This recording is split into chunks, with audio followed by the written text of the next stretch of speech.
प्यारी सी मोहब्बत की अनोखी कहानी, इसमें शरीफ सा राजा नटखट सी है रानी।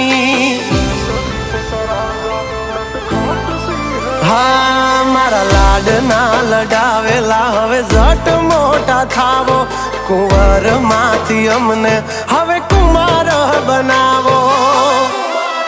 हाँ उमर थई 18 हवे विवाहनु विचारो, वहु राणी थईने वाली मारा खोरडे पधारो।